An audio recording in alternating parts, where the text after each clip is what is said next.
윤석열 총장이 식물총장이다 이런 구체적 증거가 계속 나오고 있습니다.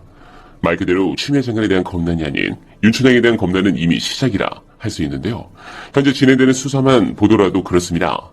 다만 우려하는 부분은 오히려 이상한 기소로 일사부재의 원칙에 따라 무죄 판결을 받지 않을까 우려하는 것도 있지만 제가 볼 때 조금 긍정적으로 볼 뉴스가 나왔습니다. 시사저널의 기사인데요. 윤석열 처가에 대해서 고소를 한 정대택 씨 인터뷰인데 이분께서 검찰 수사가 희망적이라 말씀하셨습니다. 나아가 웃긴 장면은 이 부분입니다. 정대택 씨께서 윤 총장에 대해서 예의상 호칭을 어떻게 할 거라고 해서 편하게 부르라고 했다고 합니다. 네, 이 부분만 봐도 지금 그가 검찰 내부에서 어떤 평가를 받는지 나오는 부분이라 생각합니다. 앞으로도 재미있는 사항이 많이 일어날 것으로 보는데요. 그러나 방심할 수 없습니다. 검찰개혁이 눈앞에 왔지만 항상 이런 순간이 위험하죠. 또한 식물차장이긴 하지만 그는 아직 검찰총장입니다. 막강한 자리가 아닐 수 없는데요. 최근 조용한 가운데 역시나 막판 뒤집기를 위해 노력하는 모습이 포착되었습니다. 그 건은 바로 옵티머스입니다. 사실 오랜기간 예상했던 부분인데 드디어 본격적으로 시동을 거는 것으로 보이는데요. 윤석열 검찰총장이 금융 사기와 로비 의혹 모두 철저하게 수사하라고 서울중앙지검에 지시했습니다. 윤 총장은 SBS가 보도한 옵티머스 측의 로비 정황이 담긴 펀드 하자 치유 문건을 비롯해 관련자 진술 등을 보고받지 못한 것으로 전해졌습니다.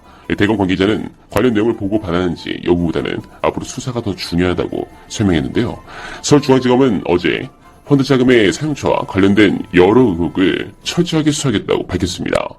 자, 반전카드는 이 부분인데 지금 복합기로 로비했다.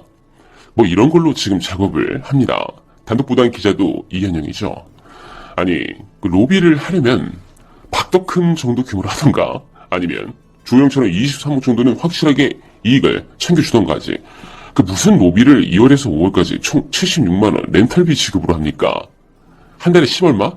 아니 그러면 봉화살 먹고 정기 후원하고 굿즈 물품 산 저는 노면 재단을 로비란 겁니까? 에이 진짜 그림을 그리려면 제대로 그려야죠. 그리고 만약 이낙연 대표께 잘 보이려면 쓰던 물품 그대로 주는 게 아니라 새 복합기를 선물했겠죠. 그리고 계속 대납을 하던가 말이죠. 그거를 또 6월부터는 끊어요. 이게 무슨 로비입니까? 자, 그런데 이게 SBS로 흘러갔다는 것을 보면 아직도 우리는 검찰 내부에서 숨은 짠 찾기를 해야 하는 이유이기도 합니다. 자, 이 부분은 추미애 장관님과 이성윤 중앙지검장이 잘 아시겠죠? 대처를 잘 하시리라 보는데요. 최근 윤 총장은 조용히 있는 것으로 보이지만 뒤에서 이런 행동들을 하며 반전을 노리고 있습니다. 추미애 장관을 잡기 위해 문자 애를 쓰죠. 그러나 쉽게 안 풀리는 모양입니다. 현재 윤 총장이 끝까지 버티는 이유는 당연 본인 일가에 대한 수사 때문입니다. 총장직에서 내려오면 진짜 아무것도 안 되고 후배 검찰들의 먹잇감이 되어 물어뜯길 테니까요. 공수처까지 갈 필요도 없죠.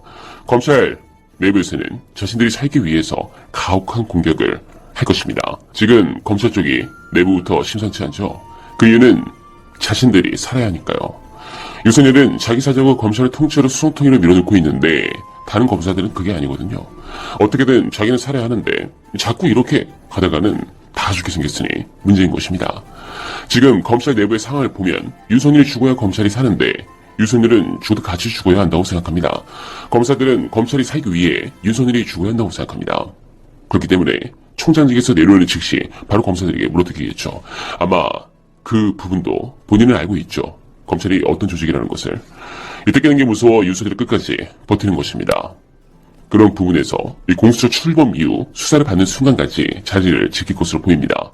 본인과 가족비리 전부 정리하고 막을 수 있는 거 최대한 막으면서 임기를 꽉꽉 채울 거라 봅니다. 다만 이제는 늦었습니다. 정치권으로 도망갈 수 없습니다. 원래 정치계의 연줄이 있는 것도 아니고 개파가 있는 것도 아니고 인맥이 있는 것도 아니고 그렇다고 수천억 재산이 있어서 정치자금을 정당에 밀어넣을 수 있는 것도 아니고 정책으로 아무것도 없는 사람입니다.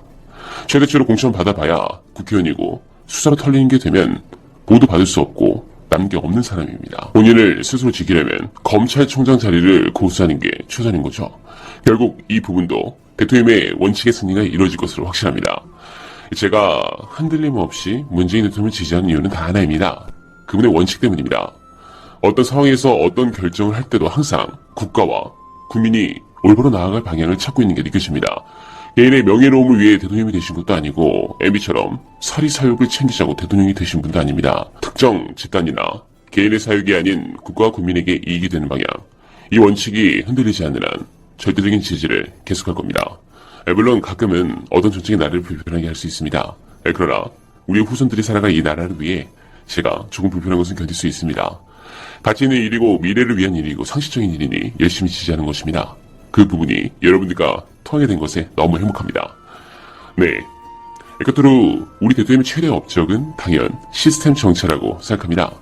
인물론적 정치가 근대 정치라면 지금은 시스템을 이용한 정치가 선지적 모델이라 확실합니다. 우리 대통령의 역사를 보면 일단 민주당의 공천을 시스템 공천으로 바꾸셨습니다. 지금 같은 민주주의 작동의 최적 원리를 잘 적용한 사례로 그 민주당 적폐들이 스스로 싸우다가 썰려나가는 쾌거를 이룹니다. 그 다음은 그 열쇠를 몰아서 그 지지층을 기반으로 박근혜 타내고 이룹니다. 이 자발적 참여 시스템은 동력이 중요한데 동력면에서 문제인식 시스템 정치의 기반을 이룬 사건이 박근혜 탄핵이고 그 부분에서 보인 대통령의 대응은 진정성의 기반을 만들어줍니다. 이후 국정에서도 자발적 참여의 시스템 정치가 작동됩니다. 국인단식의 후진적 탑다운 정치는 볼 수가 없죠. 이 성과에 따라 인력이 인출되고 지지 조직은 더 좋은 인재로 충당됩니다. 결국 이런 선순환 구조는 조국조 장관을 지켜 사법개혁을 이뤄내 기초가 되는 작년의 기획적인 서초동 집회로 이어집니다. 노무현 대통령의 참여 정치가 기반이 된 업그레이드 시스템 정치가 완성되어 가는 중이죠. 말 그대로 국민이 주인인 민주주의를 지키는 정부가 탄생하고 있는 건데요. 앞으로 우리 정부는 여러 가지로 수많은 업적이 있지만 그 분수령이 검찰개혁과 언론개혁으로 이어질 것이라 생각합니다.